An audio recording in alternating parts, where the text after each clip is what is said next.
dignitaries, honorable members of the National Assembly, Lord Mayors and Governors, President of the ECOWAS Community of West African States, Special Representative of the Secretary General, United Nations Office for West Africa and the Sahel, Assistant Secretary General and the United Nations Development Program Regional Director for Africa, United Nations Special Coordinator for Development in the Sahel, and the esteemed representative of the United Nations, Regional Director of the National IDEA, members of the Diplomatic and Consular Corps, service chiefs, senior government officials, civil society organizations, distinguished guests, ladies and gentlemen, good morning.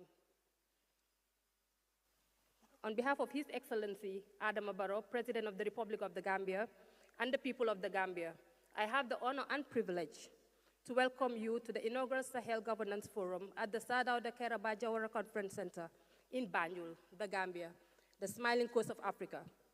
We take great pride having in our midst His Excellency Adama Barrow, President of the Republic of the Gambia, and in hosting the esteemed former heads of states and vice presidents, whose wisdom and statesmanship continue to shape the regional peace and governance efforts.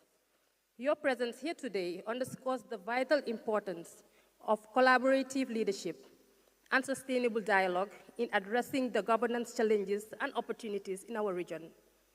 We also extend our sincere appreciation to all the delegates represented here, including government officials, civil society leaders, development actors, youth, and women representatives, and technical experts from across the Sahel and beyond. Your engagement in this forum reflects a shared commitment to advancing inclusive, participatory, and resilient governance across the region. The government of the Gambia is proud to partner with the Goodluck Jonathan Foundation, the United Nations Development Program, the Office of the UN Special Coordinator for the Development in the Sahel, and the International IDEA, whose collective efforts have made this forum possible. Your Excellencies, distinguished ladies and gentlemen, in co-hosting this gathering, the Gambia stands not only as a geographical base, but as well as a symbol of hopeful transition and the transformative power of unity, dialogue, and shared commitment for now and our future generations. As a nation that has gone through a homegrown transitional justice process, weathered the storm of COVID-19 and the economic impacts that are facing our people and the region, we recognize the immense challenges facing the Sahel and indeed the global development system today. Challenges that test the resolve of governments and citizens alike. The Gambia's recent experience demonstrates that peaceful change, grounded in inclusion, respect, and determination is possible. It is the testimony for the region, for all of us here, that true progress is a process, only attainable when we share a common purpose and work together for an inclusive and just society to bring hope, respect, and economic benefit for our people. Your Excellencies, distinguished ladies and gentlemen, we hope that the forum will be a catalyst for innovative partnerships and renewed collective action across the Sahel. And in conclusion, on behalf of the government of the Republic of the Gambia, I warmly welcome you all once again to the Gambia, and we wish you a wonderful stay in the smiling coast of Africa. Thank you for your kind attention.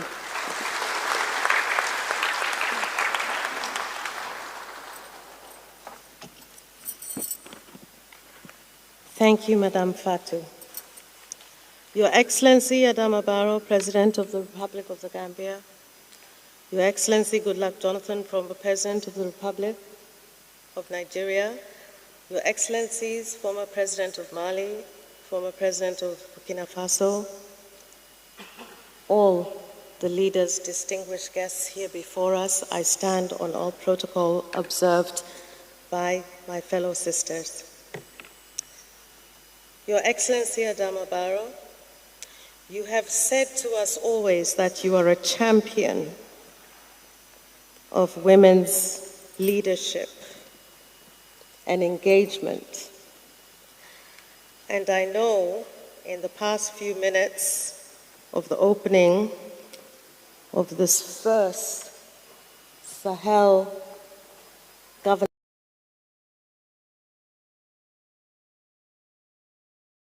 of us.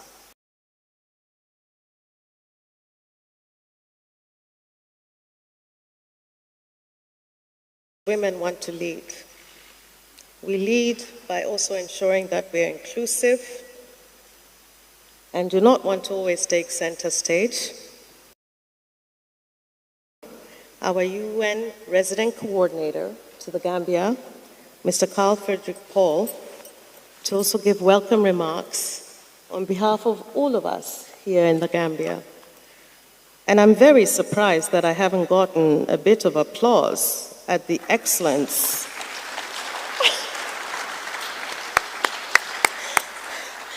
Your Excellency, that you have always promoted in terms of ensuring that women lead as we deal with the issues today at hand and for the next 2 days. Please, RC, welcome. Thank you very much, dear Resident Representative.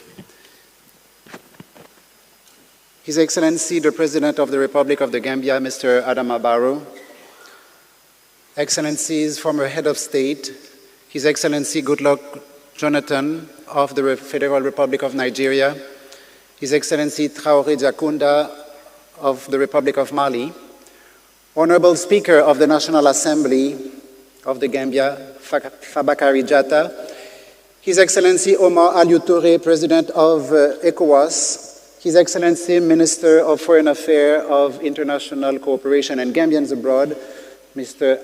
Aliou Njai, Honorable Ministers of the Gambia here present, Special Representative of the African Union to the Sahel and Mali, Dr. Mamadou Tangara, Undersecretary General, Special Representative of the Secretary General Leonardo Simão of UNOWAS, USG SRSG Abari of United Nations Office for Central Africa, UNOCA, USG Special Coordinator in the Sahel, Mr. Abdoulaye Mar Dieye, ASG Aruna Eziakonwa, UNDP Assistant Administrator and Director of the Regional Bureau of Africa, Honorable Governor of Bauchi State of the Federal Republic of Nigeria, Excellencies, former Prime Ministers of Burkina Faso, Excellencies, Special Advisors, members of the Diplomatic Corps and Consular Corps accredited to the Gambia, the Regional Director of the United Nations Development Coordination Office, Mr. Yakub Elilo,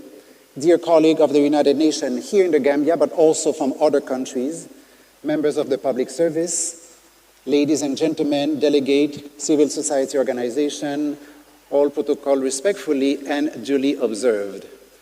It is my great honor and pleasure to welcome you to the Gambia, the Smiling Coast of Africa, for this Sahel Governance Forum. Please allow me to extend our sincere appreciation to His Excellency Mr. President Adama Barrow and to the people of the Gambia for their gracious acceptance in hosting this forum for us to share knowledge, lessons learned, promote South-South cooperation, and reshape the narrative and collective action of this great region. As the United Nations Resident Coordinator to the Gambia, I would like also to acknowledge and appreciate the collective collaboration and partnership between the Goodluck Jonathan Foundation, the United Nations Development Programme, UNDP, the Office of the UN Special Coordinator for Development of the Sahel, and International IDEA for the invaluable effort in bringing us together to reaffirm our commitment to advancing good governance and sustainable development for the people we all serve. As we gather here today in the Gambia, a country that continues to advance its own democratic transition to the National Development Programme, or YIRIWA, we are reminded that good governance is the enabler of all sustainable development and is also the foundation of peace, security, and of stability. With the many challenges facing the Sahel, like political instability, governance challenges, limited opportunity for young people, and environmental pressures, our collective effort must focus on building resilient institutions and promote inclusive participation to accelerate implementation of the Sustainable Development Goals through homegrown but locally led and globally connected solutions that leave no one behind. Therefore, this forum offers a unique opportunity to reflect, exchange experiences, and reinforce our joint commitment to accountable, inclusive, governance. It is also a moment to amplify the voices of women and of young people who are key agents of sustainable change and transformation in our region. The United Nations remains committed to supporting all member states and communities across the Sahel to achieve the aspiration of the 2030 Agenda, but also the African Union's Agenda of 2063. Together, let us work toward a Sahel where governance is not only a reality, but also effective, a just, inclusive, and people-centered approach. Ladies and gentlemen, on behalf of the United Nations Development System, I wish us all fruitful and productive discussion that will result in meaningful outcome that will advance our shared goal for and with the people we serve in the Sahel and everywhere. Let us rebuild social cohesion and public trust. Thank you once again for being part of this important gathering. Thank you. Merci beaucoup. Obrigado. Shukran jazilan. Jededef abaraka.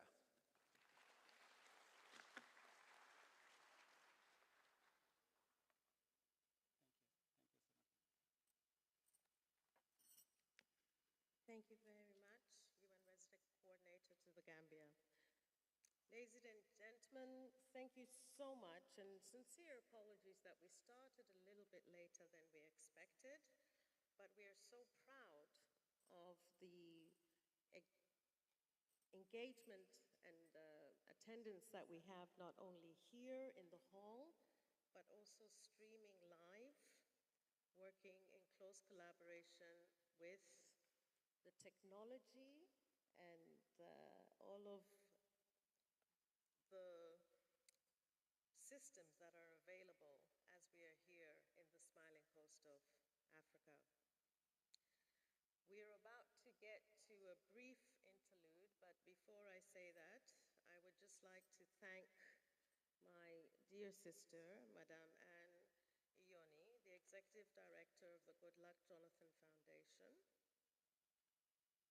my dear brother, Mr. Njoya Tigum, our Regional Hub Director and Resident Representative to Senegal, who, under the able leadership of His Excellency President Adama Barrow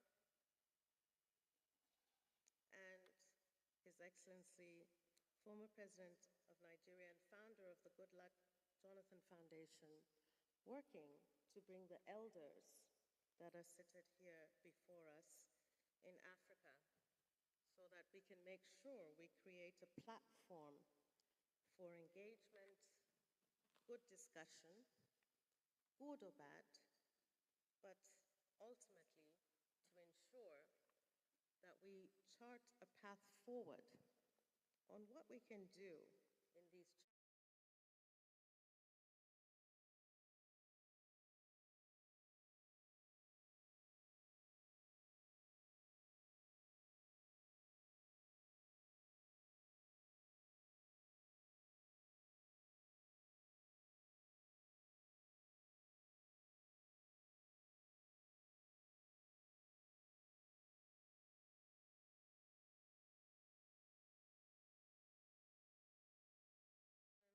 and public trust amongst society and all that works with us. So, may I please call upon the stage, once again, my co-chair, Madame Anne Ionu, to introduce our high table formally, and we will also get ready to prepare for a brief interlude to entertain you and make sure that we continue to make this a fun and exciting time for us to come up with clear solutions for the people we serve. Abaraka and Jerry Jeff. Thank you. Your Excellencies, ladies and gentlemen, there's a reason why Gambia is called the smiling coast of Africa, and that's because of its warmth, hospitality, and friendliness. for us to enjoy a bit of the culture and hospitality of the Gambia, I'd like to call on Brahama and Mariam for their artistic display. Brahama and Mariam, are you here?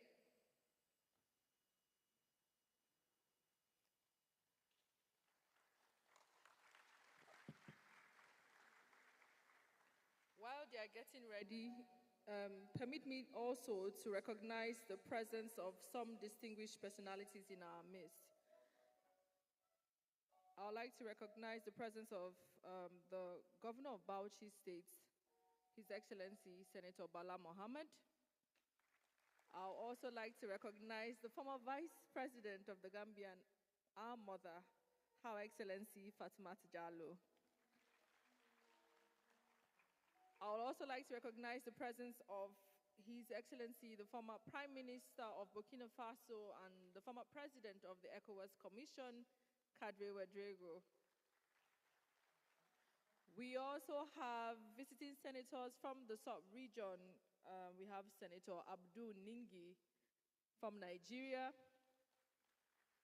We have the Chairman, Political Affairs, Peace and Security Committee of the ECOWAS Parliament, Senator Edwin Snow Jr. We have Dr. Cruz Fomuyon, who is the Senior Advocate for Africa and Regional Director at the National Democratic Institute, all the way from the US. We also have in our midst members of the diplomatic corps who have graciously also honored us with their presence. Okay, so over to you, Brahama and Mariam.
Thank you. Thank you. That was very heartwarming. Thank you. We'd like to call straight on Dr. Roba Sharama, the Regional Director for Africa and West Africa International IDEA, to give his remarks. Please. Thank you.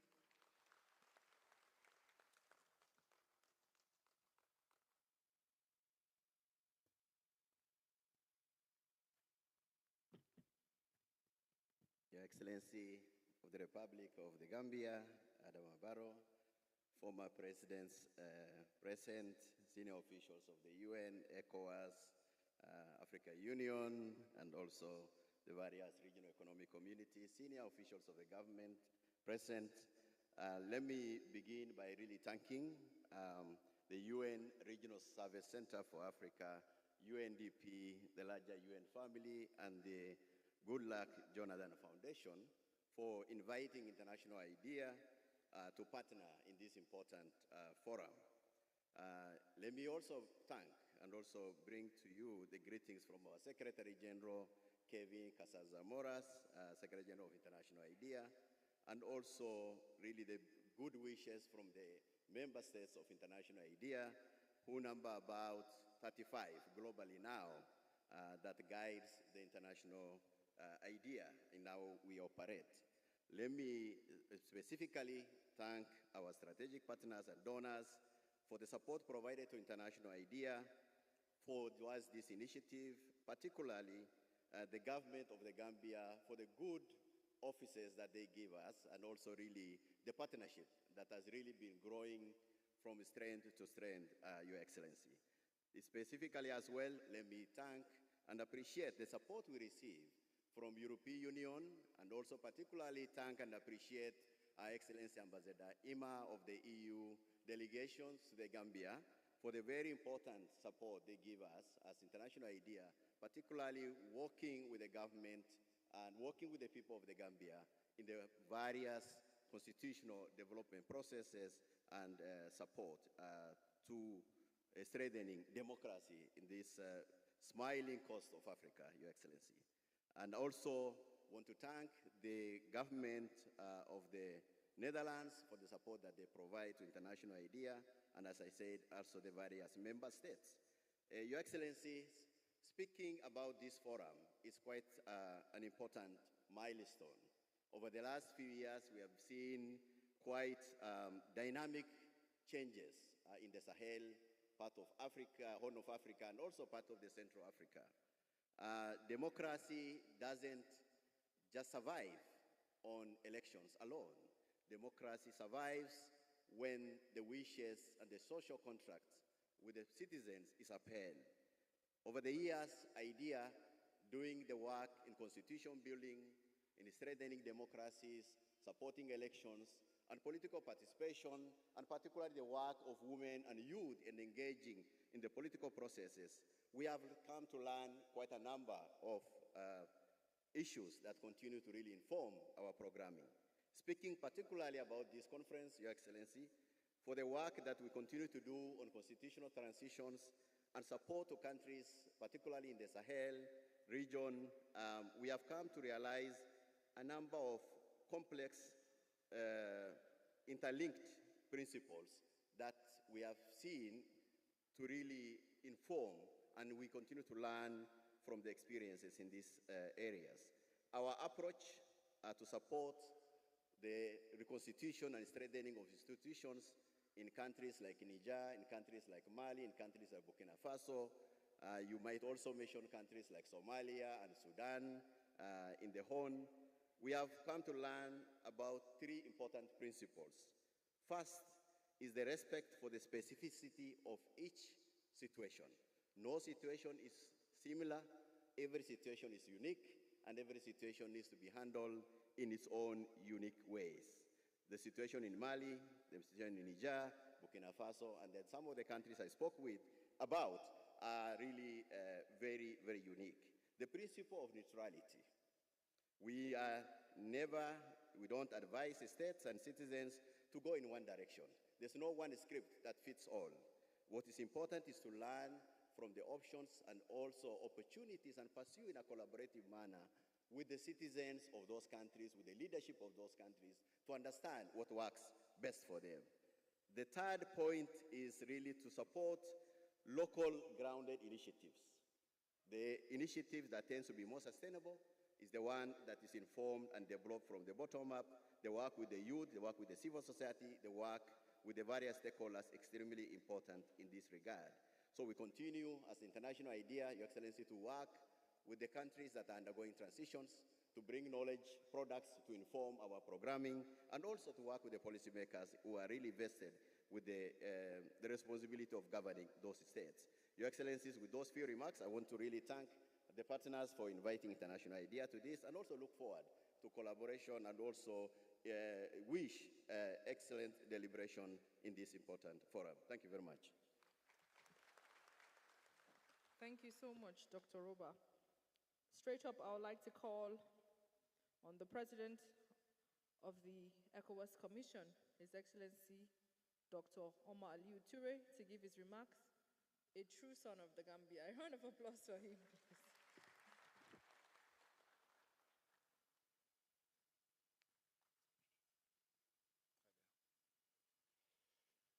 Excellencies, I've been given 5 minutes, but I thought I should just take this opportunity, which would not count, to ask the technicians to help us, because out there we are not hearing properly. And I don't know whether it is the problem across the whole, but technicians need to help us hear properly. It's echoing, and I think the message that will be delivered here are important messages that we should all understand and hear properly.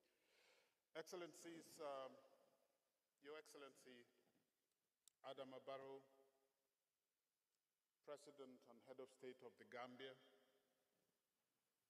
Your Excellency Dr. Goodluck Jonathan, former President of the Federal Republic of Nigeria, Excellency former Head of State of Mali, Speaker of the National Assembly of the Gambia, and members of Parliament, both regional and national parliaments, Your Excellency Ahuna Ezeakunwa, UNDP Assistant Administrator and Director of the Regional Bureau for Africa, representatives of the UNDP and UN agencies at country and regional levels,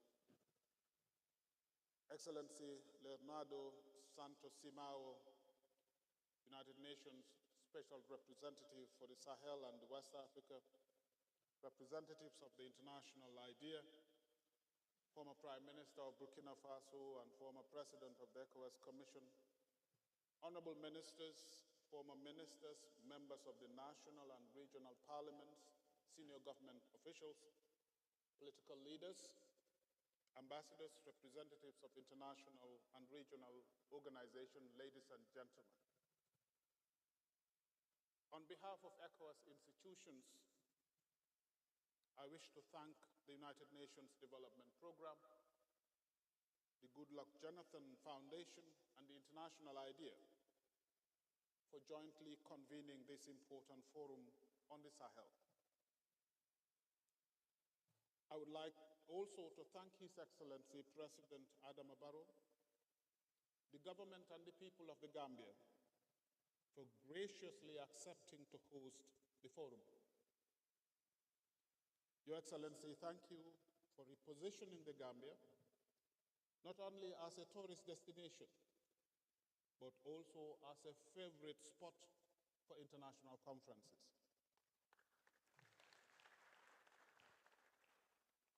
Indeed, the forum is taking place at a particularly crucial moment when the security and governance landscape of the Sahel is undergoing profound changes. By many counts, this forum provides a unique opportunity to share perspectives, foster meaningful dialogue, and co-create solutions for advancing a renewed governance agenda that prioritizes social cohesion and public trust across the Sahel and beyond. In a sense, The Sahel is synonymous with ECOWAS, not least because until recently, 70 million ECOWAS citizens were from the Sahelian states, namely Burkina Faso, Mali, and Niger. Even with their departure, ECOWAS continues to consider the three countries as part of the community. And there is strong evidence that the three countries share a similar sense of belonging to the West African community. This is why ECOWAS and the three countries have agreed that despite the withdrawal from ECOWAS, and until a new agreement is reached, the people of West Africa will continue to enjoy the gains of regional integration realized over the past 50 years. In other words, until a new agreement is concluded between ECOWAS and the member states of the Alliance of the Sahelian states, the status quo remains with respect to the free movement of people and trade within the region. In addition, the two sides have agreed to work on conditions that will facilitate collaboration in the area of counterterrorism. The three countries have also indicated their intention to remain as members of some of the ECOWAS agencies, such as GIABA in Dakar and the ECOWAS Bank for Investment and Development based in Lomé.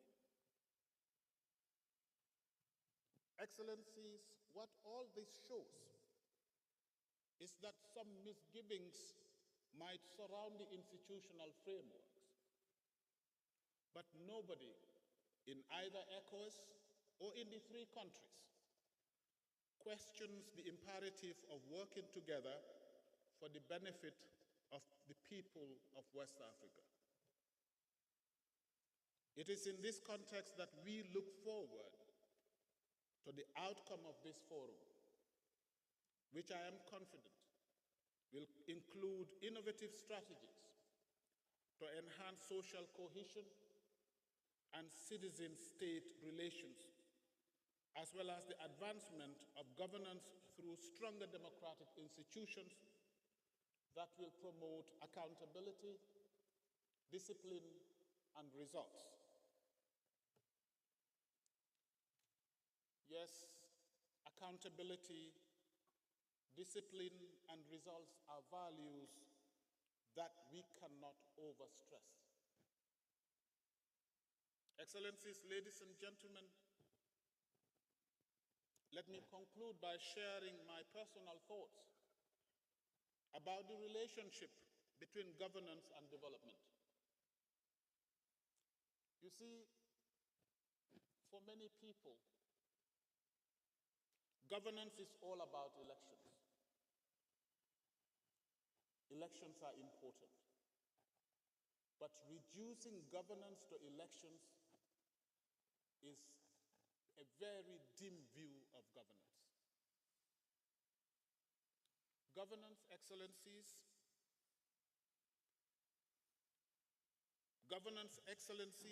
is about accountability.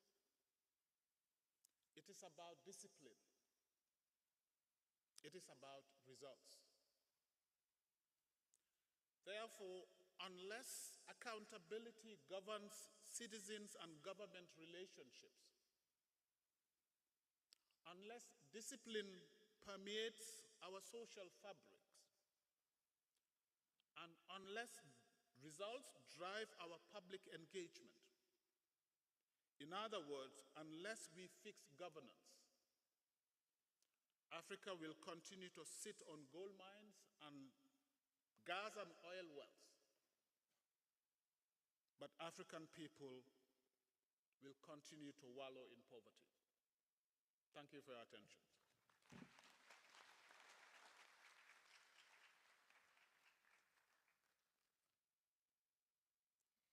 Thank you very much, Dr. Torre. May I please call to the podium our United Nations Assistant Secretary General, UNDP Assistant Administrator, and Director of the Regional Bureau for Africa, Madame Ahuna Eziakonwa.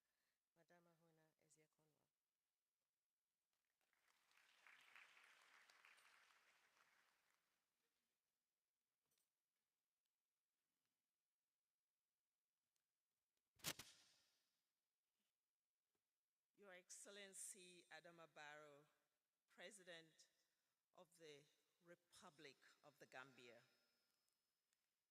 Your Excellency Dr. Goodluck Jonathan, former President of the Federal Republic of Nigeria,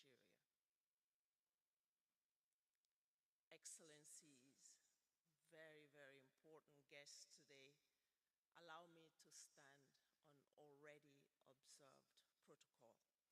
You know, as an African, I often have this nightmare because I attend a lot of meetings on this continent, that while we're observing protocol, very long list of protocol, the world is leaving us behind. And I think that we have urgency in our world today and on this continent. I woke up this morning, Mr. President, with a very deep smile. And I felt a little bit worried because I was alone and I'm wondering, why am I smiling? And then I realized I am in the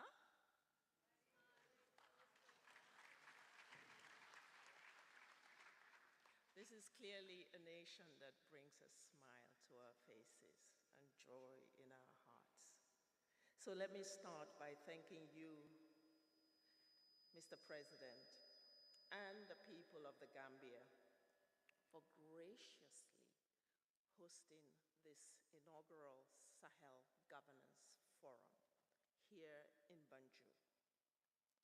Your willingness to open your country and your capital city to this important dialogue reflects more than hospitality. It reflects the belief that governance really matters. Your Excellency, from the first time I visited Gambia, which was just 2022, 3 years ago, to my arrival yesterday, I have observed the transformation of this beautiful country. And it's not navigated. It's also about the connectivity that we see linking people to opportunity. It's about the light. Banjul is lighting up. Your leadership in advancing transitional justice, which UNDP has had the pleasure of accompanying, has not only helped the Gambia confront its past, it has opened the door to the potential of a future that is built on truth, on accountability, and on dignity. Today, we gather at a defining moment, not only for Africa, but for our world. Not only for the Sahel, but for the entire West Africa region. The idea of governance in Africa. This forum could not be more timely, ladies and gentlemen. The Sahel is at a crossroads. And the central question before us is not just what is happening in the Sahel, it is why it is happening. For years, the Sahel has been framed as fragile, dangerous, unstable. But what if the real problem is not fragility, but the failure to invest in governance as a force for justice, for dignity, and for development? We continue to deploy more soldiers, but fewer teachers. We speak of security, yet people are still waiting for state presence. We design strategies while the social contract continues to crack. In some Sahelian countries, we know that over 60% of the national budgets go to peace and security, while economic sectors that could generate jobs and growth receive far less. At the same time, corruption and illicit financial flows drain an estimated $148 billion from African economies every year. Imagine that for a second. Money that could go into building schools, clinics, and infrastructure that power our human capital. But instead, we see a deepening of inequality and an erosion of trust. It is a fact that the situation we're facing in the Sahel is not just a security one. It is, in fact, a governance challenge. And more importantly, it's a political opportunity to rethink how we lead, how we listen, and how we build trust between and amongst people and their leaders and institutions. We have an Afrobarometer telling us that less than 30% of citizens in many Sahelian countries say that they trust their national governments. Less than 30%, that's not legitimacy. And over half believe their countries are going in the wrong direction. An erosion of trust that undermines social cohesion and fuels disillusionment. This is a negative environment for development progress, ladies and gentlemen. Rebuilding trust is therefore central to the question of state-citizen relationships in the Sahel. Trust is not a symbolic gesture. It is the bedrock of peace, of prosperity, and of legitimacy. It is forged by genuine, true leadership. And speaking of leadership, one that builds trust and institutions that protect it. Allow me to pay tribute to one such example of leadership that's in the room today, His Excellency Goodluck Jonathan. In 2015, after a tightly contested election, he chose to concede. And in doing so, he safeguarded the peace of a nation, an important nation in this region.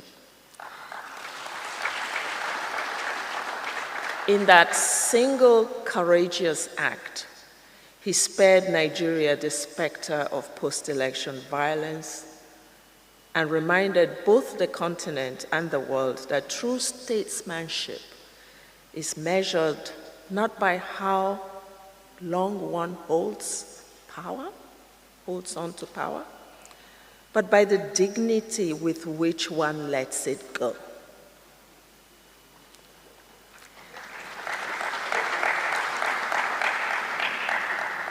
It is a show of strength, not weakness. I wish that many of our leaders will get the message. His ongoing work now with the West African Elders Forum and his foundation is a beacon for those who believe that power is not an entitlement, but a responsibility. The partnership that we have between Goodluck Jonathan Foundation and UNDP reflects this shared belief that governance is the cornerstone of peace, of resilience, of legitimacy. Your Excellencies, today we are launching a pivotal report, The Future of Governance in the Sahel, Rebuilding Social Cohesion and Public Trust. Based on over a year of consultation with citizens and governments across the region, this report offers very clear messages. The first one is that people are not giving up on the state. They are actually just waiting for the state to show up. The second one is that they are not asking for miracles. They are just asking for institutions that they can trust. And the third is that they want services that deliver, justice that protects, and leaders who are present not just during elections, but during everyday struggles. Governance, as we're reminded, is not abstract, it's personal. It's personal for many of you in this room. It's personal for your families, for your communities, and for your countries. It is the mother in Mopti, in northern Mali, who wants her daughter to go to school without fear. It is about the youth in Tillaberi, in Niger, who dreams of launching a business, not just joining an armed group. It is the artist in Bamenda, in Cameroon, who wants to express herself without fear of repression. If we seek peace, we must invest in political systems that reflect the aspirations and realities of our people. Excellencies, we need a shift, and this is what this gathering is about. A shift in our own mindsets. Everyone sitting in this room, we must commit to walking away from the things that have been stopping us from playing our own role. We need a shift from managing instability to building legitimacy, from managing poverty to promoting prosperity, from viewing people as risks to be managed to seeing them as assets to be empowered. As I close, Your Excellency, I ask myself the question, what time is it? As we observe the bleeding of nations, the division in our world, the walking away from solidarity, and what makes for our common humanity, that philosophy of Ubuntu. As nations look inwards and retreat from multilateralism, a system that is designed to save us from ourselves, I ask myself, what time is it? And I think this is Africa's time.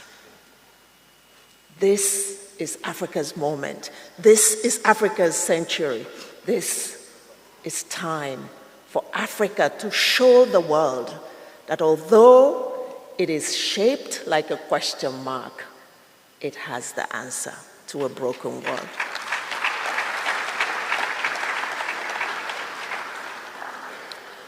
I thank you.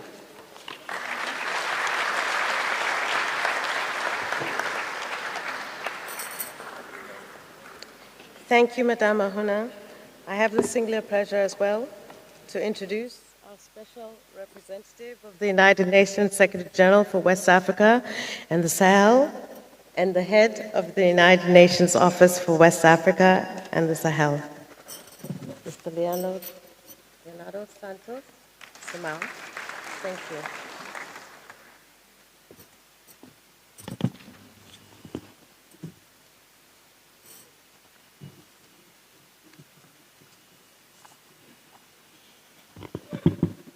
His Excellency Adama Barrow, President of the Republic of Gambia, His Excellency Goodluck Jonathan, former President of the Republic of Federal Republic of Nigeria, His Excellency Traoré Diom Konda, former Head of State of Mali, Her Excellency Fatoumata Tambajang, former Vice President of the Gambia, and my colleague in other missions in the region. His Excellency Kadri Desiré Ouedraogo, former Prime Minister of Burkina Faso, His Excellency Abdul Wabari, Special Representative of Secretary General for West Africa, and the head of the UN Regional Office for Central Africa, His Excellency Abdullah Mar DA, Special Coordinator for Development in Sahel, His Excellency Dr. Omar Ali Touré, President of ECOWAS Commission, Her Excellency Aouna Ezia Konwa, UNDP Assistant Administrator, Dr. Roba Sharamu, Regional Director for Africa and West Africa International IDEA, colleagues of the UN family, distinguished guests, ladies and gentlemen.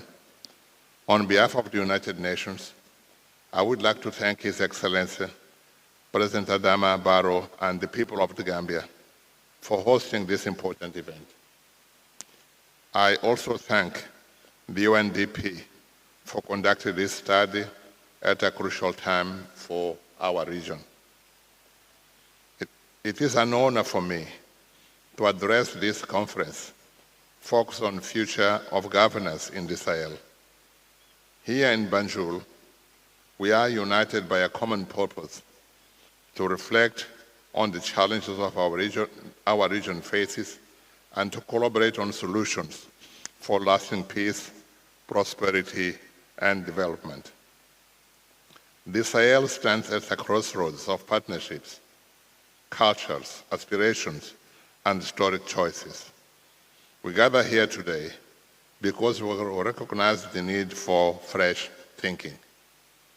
The voices of our citizens, especially our youth, demand governance that ensures peace and stability while delivering dignity and hope. Therefore, our discussions must be rooted in current realities, yet bold enough to envisage a future of celebrating resilience and ingenuity of our people. We meet in uncertain times, uncertainty about regional integration, about the state's ability to manage security, and about what models of governance to adopt to achieve development. In the context of geopolitical competition and diversification of partnerships, some neighboring countries are at loggerheads with each other, threatening to the gains of regional economic integration, good neighborliness, and peace coexistence. Our deliberations, therefore, must balance tradition and modernity, local agency and global partnership. We must create space for innovation, accountability, and a social contract that reflects the citizens' realities. The journey isn't easy, but by uniting around shared values and diversity, we can forge just and effective governance. As we shape the next chapter, we cannot avoid the tough questions. We must also start looking at the role political parties are playing in our countries and explore how to enhance their positive contribution in building more inclusive and participatory societies. Democratic governance is hollow if it fails to deliver basic services and true inclusivity. Promoting good governance is central to the United Nations mission. The UN does not promote uniform models of governance. Systems must reflect each nation's unique realities. As such, the study to be launched rightfully raised important questions about the UN roles and supporting governance, development, and political change. UNOWAS remains committed to supporting the next steps and implementing recommendations honoring the valuable contributions of all involved. I thank everyone for their dedication to better governance in the Sahel. I thank you very much for your kind attention. Thank you, Your Excellency. I'd like to call on the former President of the Federal Republic of Nigeria, Chairman of the Goodluck Jonathan Foundation, Chairman of the West African Elders Forum, my boss, yes, my boss, His Excellency Dr. Goodluck Ebele Jonathan.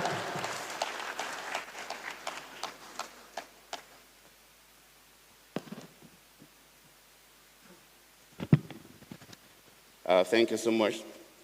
His Excellency, President Adama Barrow, the President of the Republic of the Gambia, thank you for being with us and for hosting us.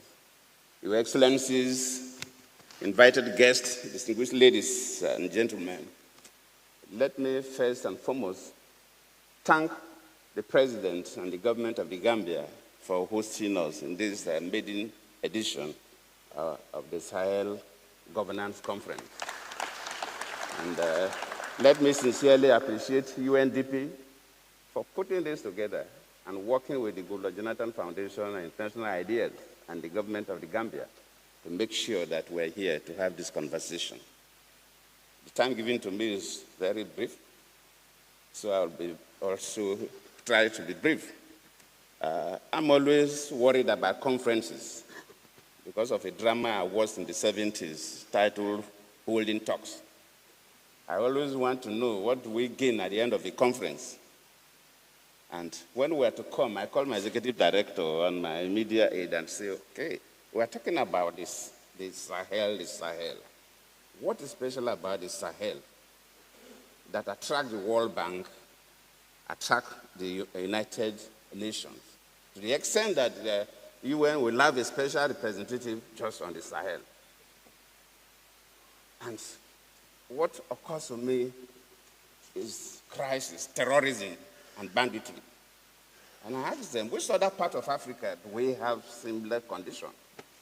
And we look across. Yes, we have conflict in a number of countries, sometimes because of stupid struggle for leadership. But then the next part of Africa that you have a similar condition like the Sahel is Somalia. And I looked through the literature, and it's clearly that the climatic conditions in Somalia and the vegetation is very, very identical with that of the Sahel. Arid savanna, dry land.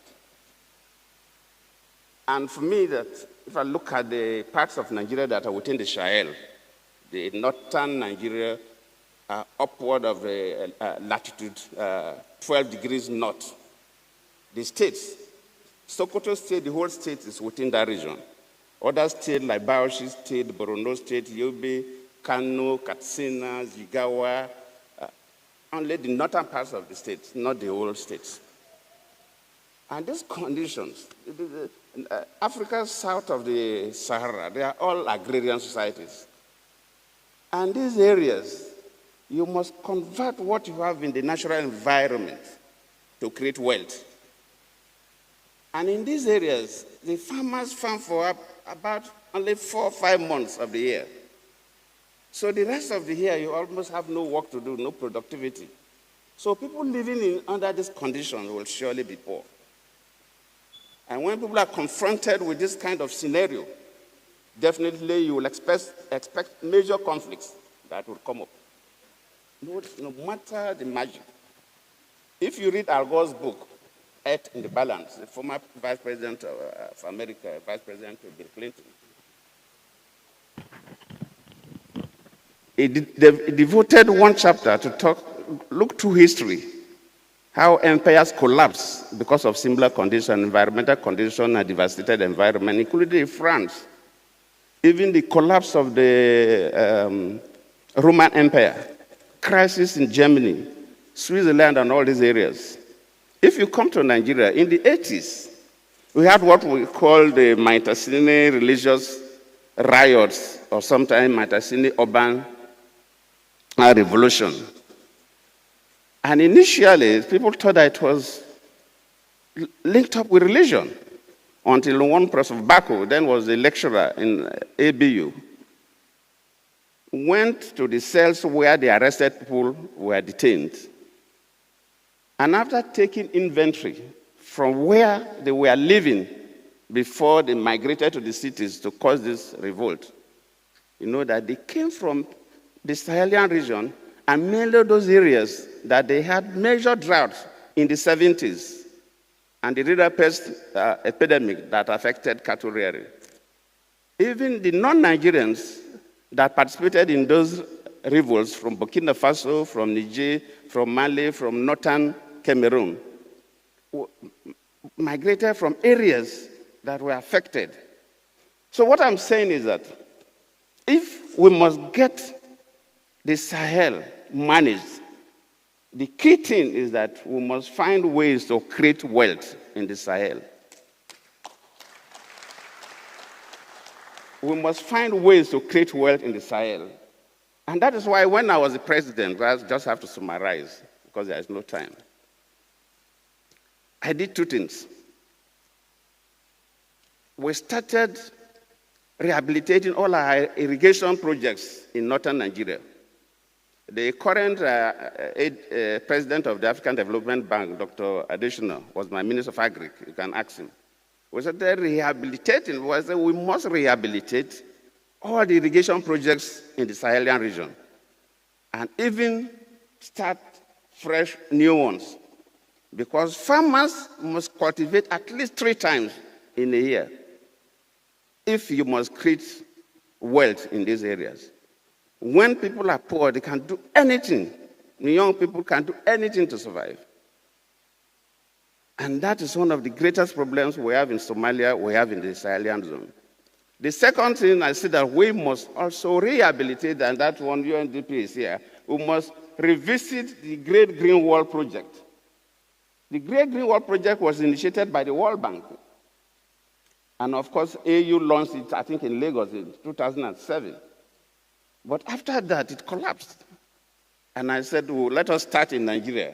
And if it is working, we can push other countries, where we're supposed to plant trees from the Atlantic to the Indian Ocean across these areas to make sure that the desert no longer pushed down. In fact, that year we didn't have any, because I started that year, 2015 or so, before the election. We had no line budget for it. I have to release 10 billion naira from Ecological Fund to that agency that I established under Ministry of Environment, and we initiated that project. Somehow, I lost the election. I don't know what has happened to. And so, to me, UNDP can give the technical support to the countries. The countries will play a key role, supported by the regional or state governments in the case of Nigeria, and we must revisit that. And the key thing is that we must make farmers in the Sahelian zone to crop at least 3 times a year, or at worst 2 times, if we must create wealth, if we must manage security. And I believe these are possible if the countries are willing to do that, with the support of the UN, the World Bank, and you have a UN rep in this zone. So to me, we have so many panels that will be discussing technical things today and tomorrow about the Sahel. My request to the moderators is that please let everybody tell us how do we create wealth in this area that the environment is very, very fragile.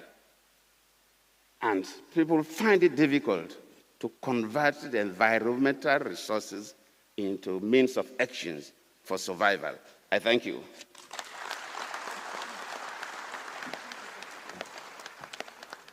Thank you, Your Excellency. To handle the launch of the Future of Governance in the Sahel report, I would like to call on the Director, UNDP, hub, West and Central Africa. I like to call him Oga Njoya Tiku. A round of applause for him.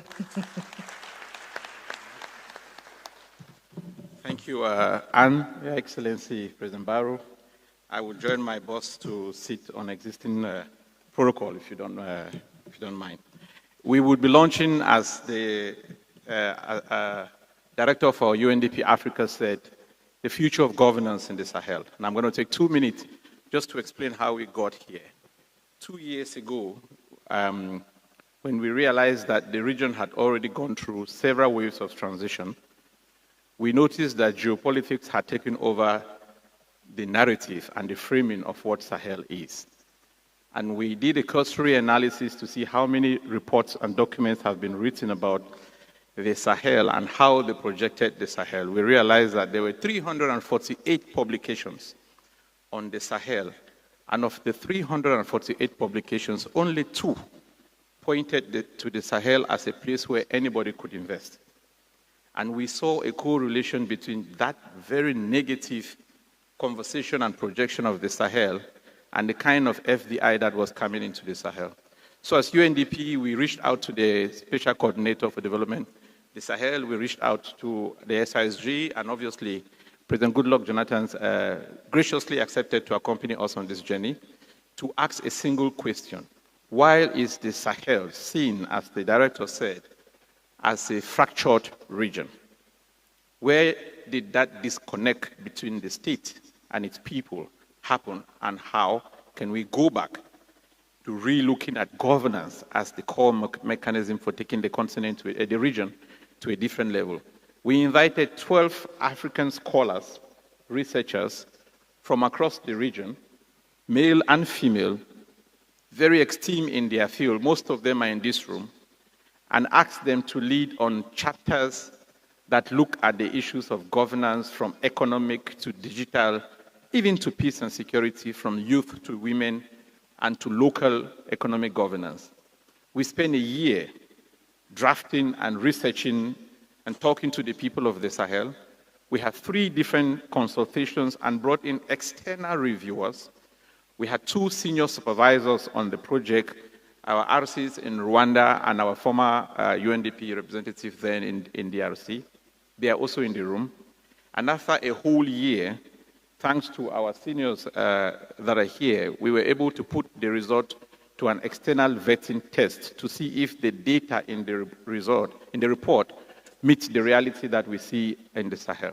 I'm really privileged, Your Excellency, to say that today we have the report. I would invite now Chief Ma, the Special Coordinator for Development in the Sahel, maybe to talk to us about the content. I just wanted to talk about the process, to talk about the content and help us join you to launch the report. Thank you.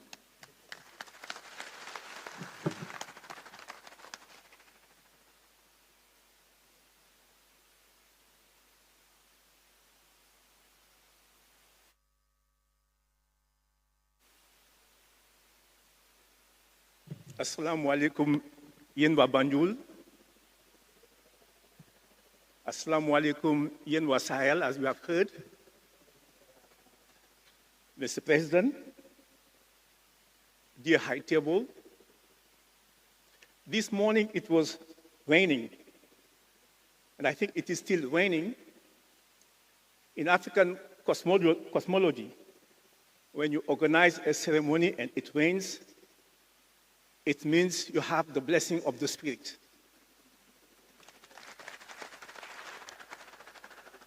And may also the force be with us while we are here in Banjul. Mr. President, we have heard very powerful statement this morning. And my takeaway from this statement is that we are in search of a missing piece, a peace without which we can have peace, security, and development. And that missing piece is governance reinvented. It's a very difficult, elusive, and complex concept, as we have heard from the statement of today. But we all know that when you want to analyze complexity, you have to go to the spirit of the matter.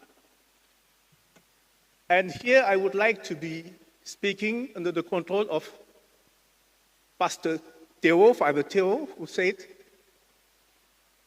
and here I would like to refer to l'Évangile selon Saint Jean. In the scriptures, it is said that if you want to understand the Spirit, you have to go to the spoken words.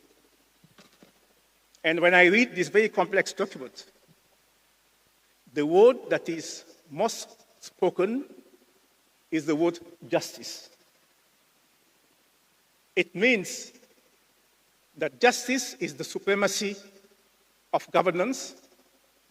And here too, I would like to speak under the control of Imam Balde. When I scanned the document, I realized that the word justice, which is the most spoken, is spoken 232 times. In Islam, when you go through the 99 names of God, the one that matches 232 is Al-Kabir, which is the supreme. It is here, and I'm sure that the writers have been blessed by serendipity, because 232, which matches Kabir, again is an affirmation of the supremacy of justice. Not only the primacy of justice have been taught in the theory of justice, but the supremacy of justice.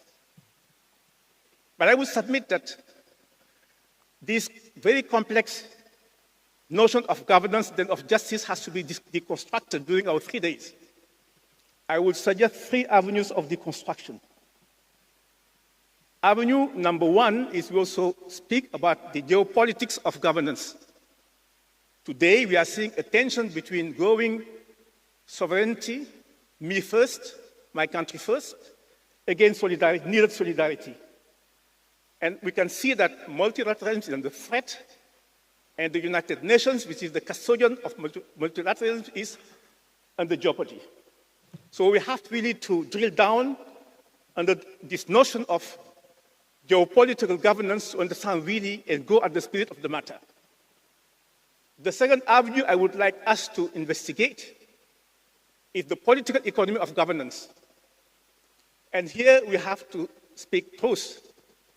In our countries, we are seeing the dance of wolves around Lady Justice, be it the executive, be it the legislative, be it the judiciary.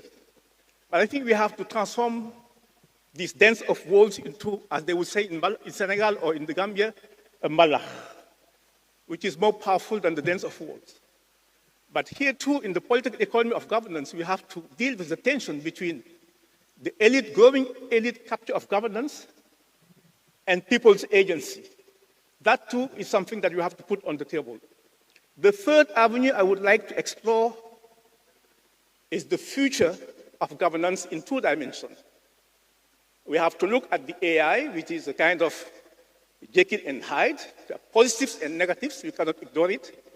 But here I would like to speak on behalf of the young generation. We have also to contrast the governance of hope versus the governance of despair, which is prevailing in our countries.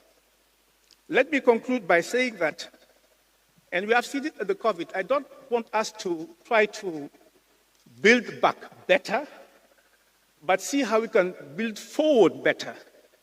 Disruptions are not always bad. When we see disruptions, we got a little bit afraid. But disruptions, and we are seeing a lot of disruption in the Sahel, is a kind of invite to reconstruct the future, to imagine the future, which is the essence of our meeting here in Banjul. My end note, Mr. President, and President Jonathan said it, this shall not be just another meeting, but a moment of transformation. I would even call it the BMG, the Banjul moment of governance. I thank you. Shall we give it to the President?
Thank you very much. And this is the launch of the future of governance in the Sahel. We have evidence-based data to make us have a foundation for discussion moving forward, and all of the participation from all of you. And without further ado, may I please introduce the Honorable Minister of Foreign Affairs, International Cooperation, and Gambians Abroad, Honorable Sereng Modou Diaye.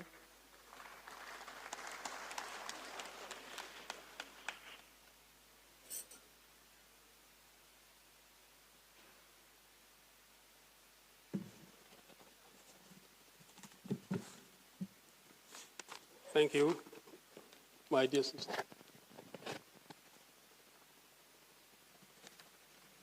Bismillahirrahmanirrahim. Your Excellency, President Adama Barrow, President of the Republic of the Gambia and Commander-in-Chief of the Armed Forces of the Republic of the Gambia, Your Excellency, Dr. Goodluck Ebele Jonathan, former President of the Federal Republic of Nigeria, Chairperson of the Goodluck Ebele Jonathan Foundation, Your Excellency, former Prime President of the Republic of Mali, His Excellency Yonkunda Traore,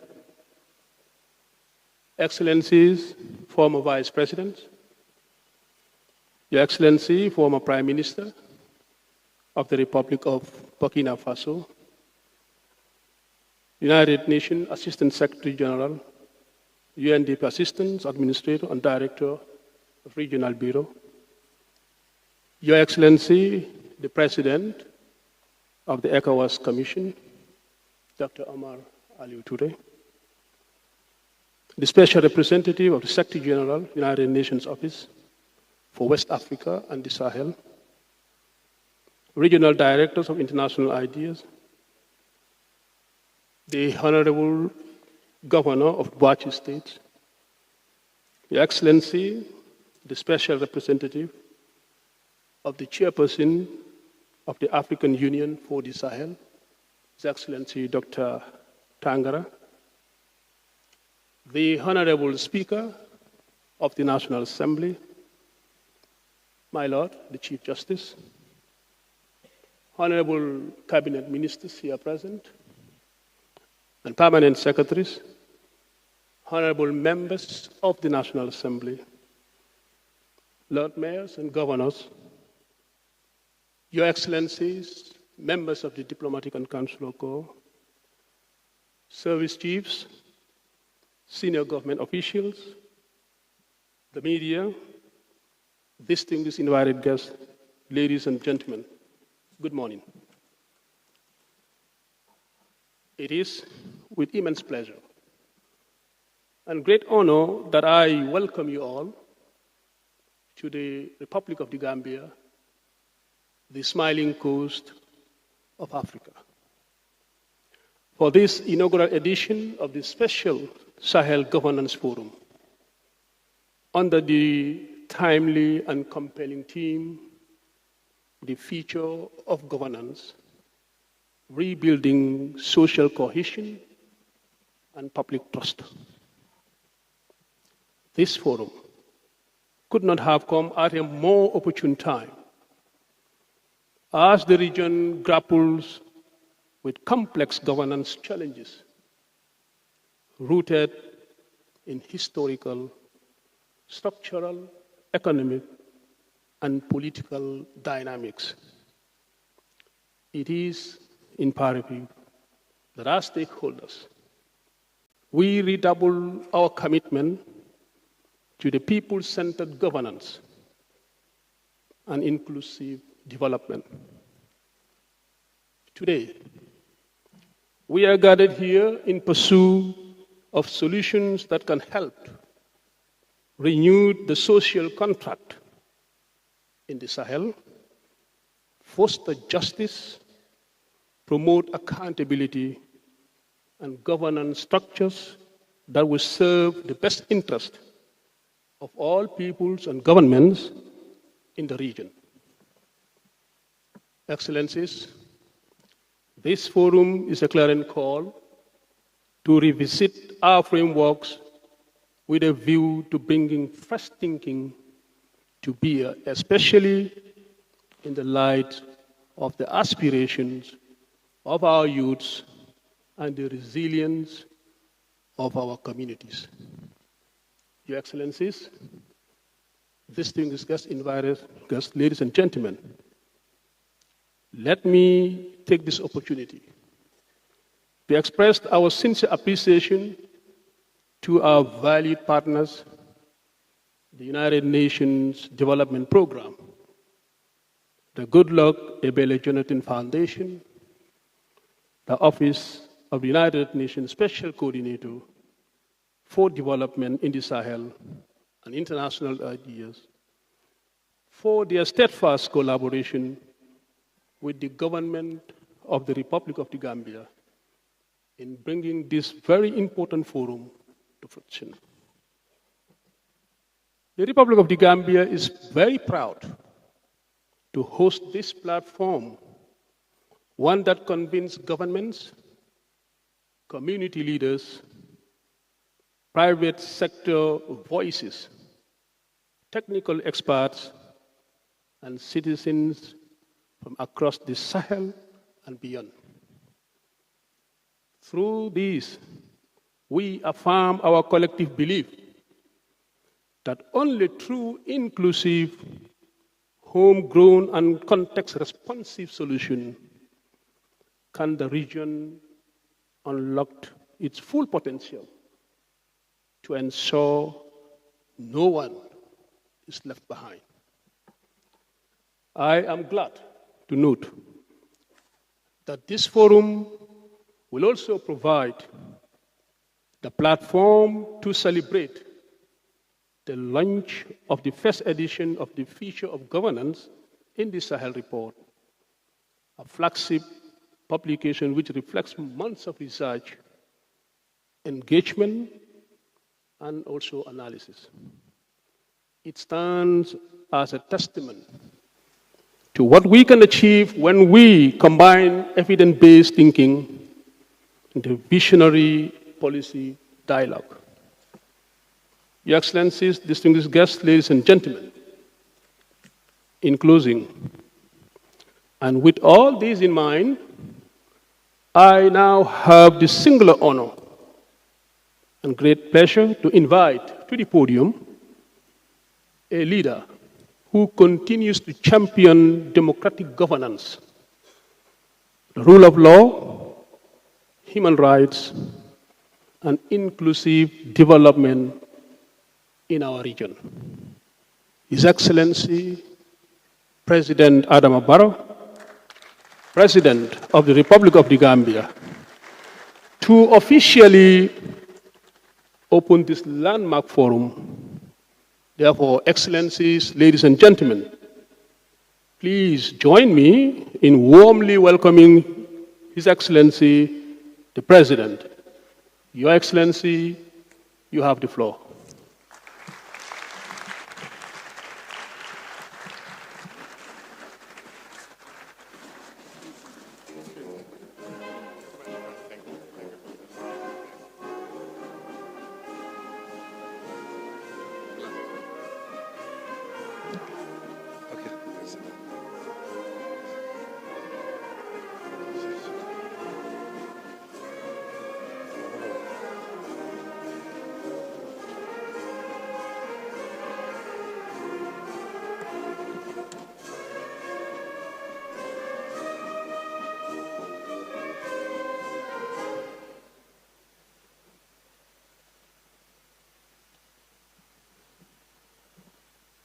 Your Excellency, Goodluck Jonathan, former President of the Federal Republic of Nigeria. Your Excellency, former President of Mali, former Vice President, present. the Honorable Speaker of the National Assembly of the Gambia, Honorable Ministers and senior government officials, distinguished dignitaries of the UN family, from national and regional offices, esteemed international partners,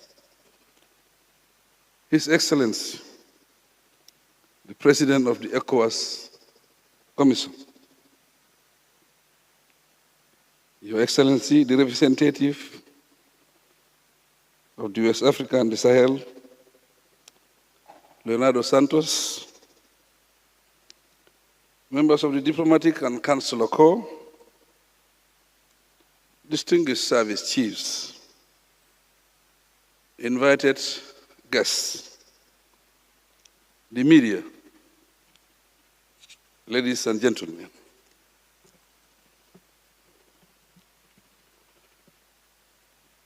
Before proceeding, I will seize this opportunity to thank the UN family and Goodluck Jonathan for choosing the Gambia to organize such a very important forum for the first time.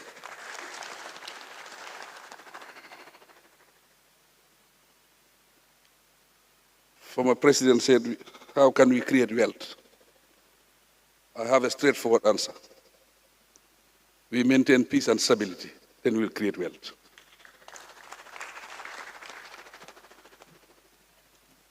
It is with great honor that I welcome our international guests to the Gambia for the inaugural edition of the Sahel Governance Forum.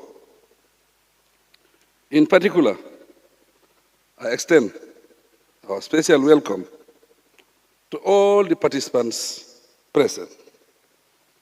We value your attendance as it affirms your commitment to the urgency of the numerous tasks before us in the Sahel.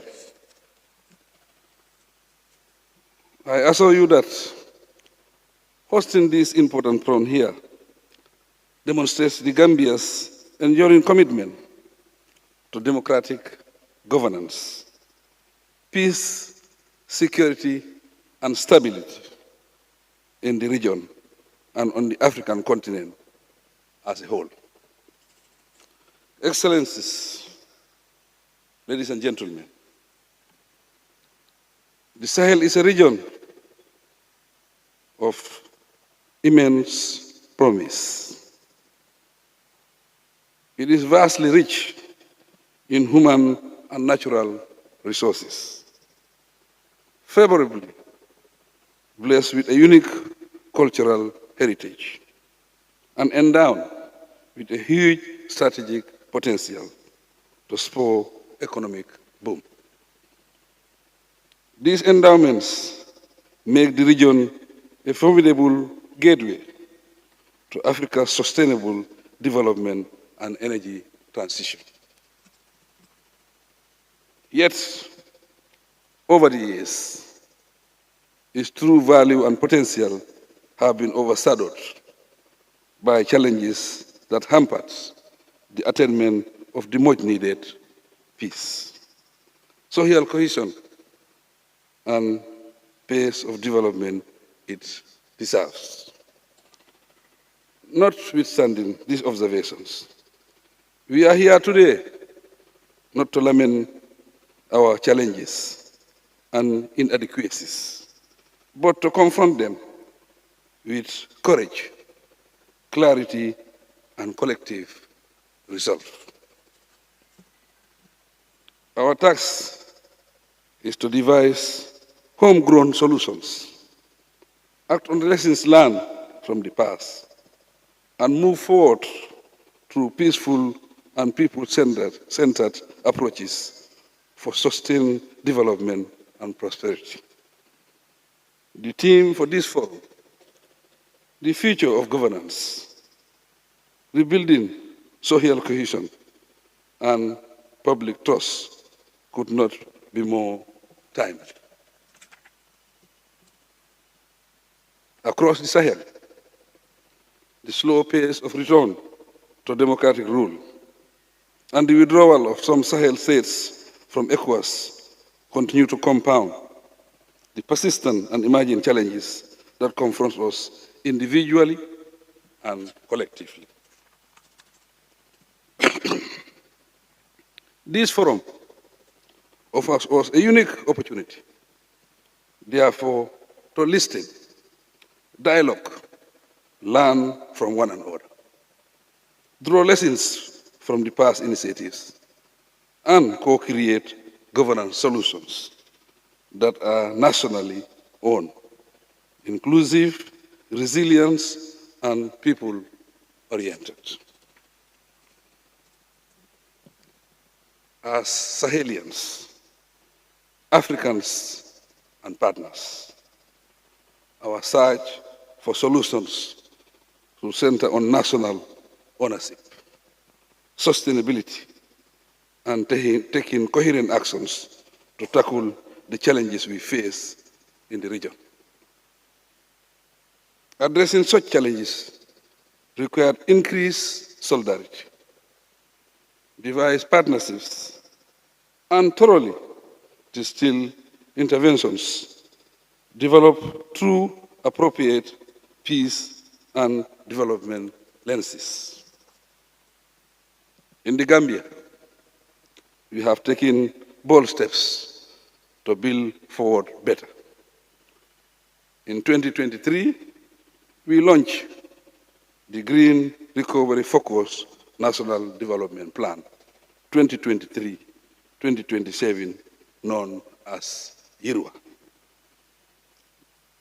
This plan articulates a bold vision for a resilient, inclusive, and sustainable Gambia. Its pillars are not only policy priorities, but also meant to provide a roadmap for transformative change. At the heart of this vision lies a deep commitment to governance and peace building, recognizing that without trust, justice, and inclusive, real development outcomes could be eroded or unsustainable. Excellencies, ladies and gentlemen, our commitment to governance reform is further demonstrated by our response to the findings of the Truth, Reconciliation and Reparation Commission, TRRC, we established in 2018. In a historic move, out of the 265 recommendations in the TRRC white paper, my government accepted 263 out of the 265.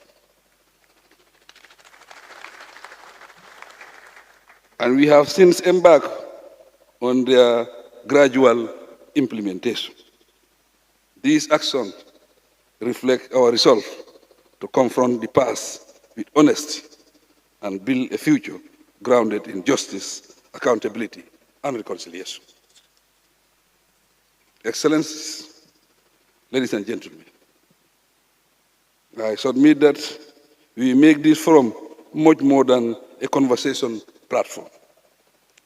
Let it be a catalyst for change so that we leave this conference center with a renewed sense of purpose and a shared commitment to building a continent where governance works for all, where trust is restored, and where every citizen feels seen, heard, and valued. If all leaders and citizens alike commit to patriotism and good neighborliness, an amicable synergy of efforts and collaboration will unfold to uplift our economies and stabilize both the Sahel and the African continent. I thank the United Nations Development Program Office of the UN Special Coordinator for Development in the Sahel, the Goodluck Ebelebe Jonathan Foundation, and the International IDEA for partnering and collaborating with us to co-host this forum. Be assured that the Gambia stands ready to work with all stakeholders and partners to implement the resolutions of this gathering and to champion a new era of governance, peace, and development in the Sahel.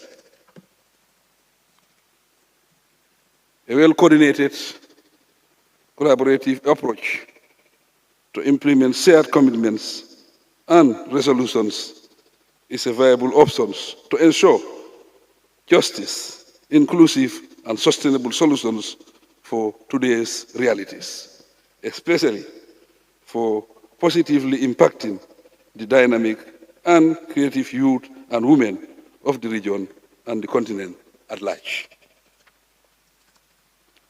We must always remember that peace in the Sahel can influence peace and stability in Africa and beyond. Hence the urgency to continue dialoguing and working together to transform our challenges into meaningful outcomes. Your Excellencies, distinguished ladies and gentlemen, hoping that the deliberation during these 2 days will contribute significantly towards rebuilding a sustaining social cohesion and public trust in the Sahel. I now have the singular honor to declare the Sahel Governance Forum officially open.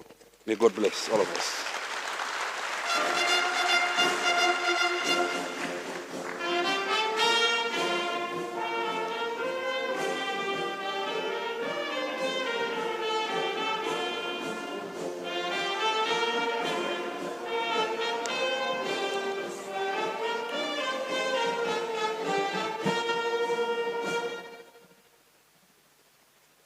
Thank you very much, Your Excellency.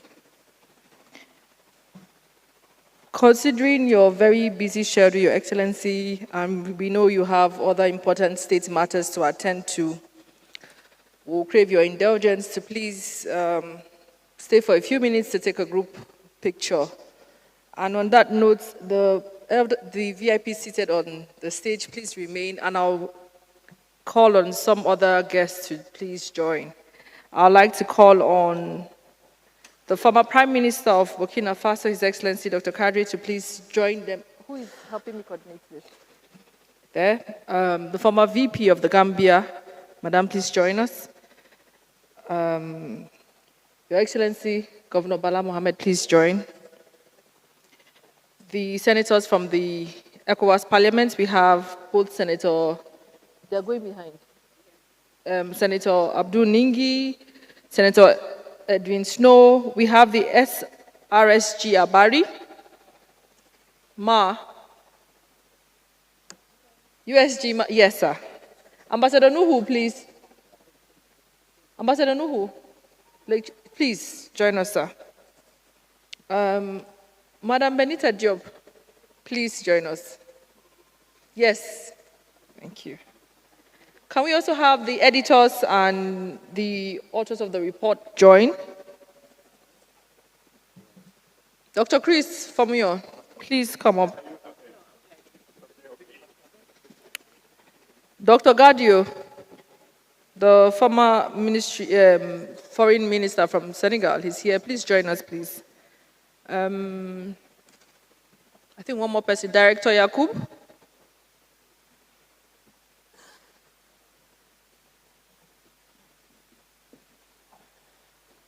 Yep. And Honorable Bakri, the Speaker, please join us.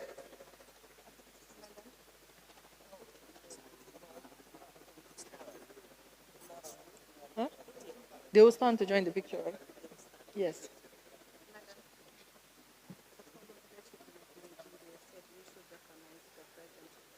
We've recognized him today. He's been recognized. Thank you, ma'am. Okay. Yes. Ka, please. Thank you.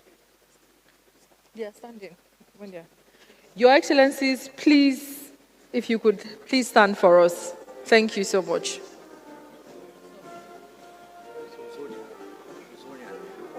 Are we supposed to be here? Are we not supposed to be here? Yes, please. Could you please?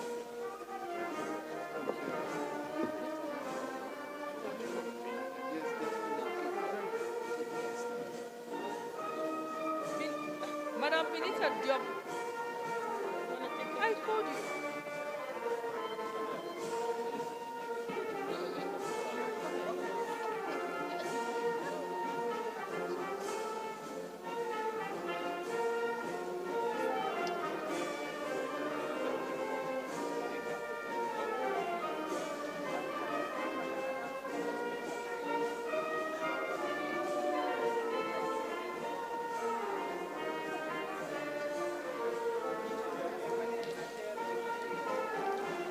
Thank you, Your Excellencies. Thank you so much.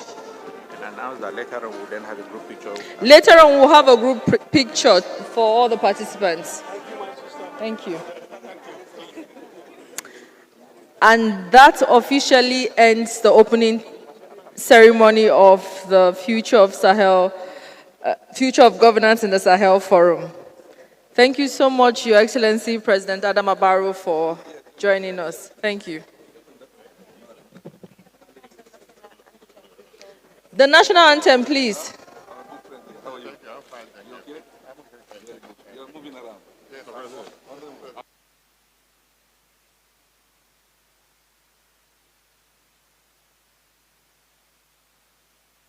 National anthem, please.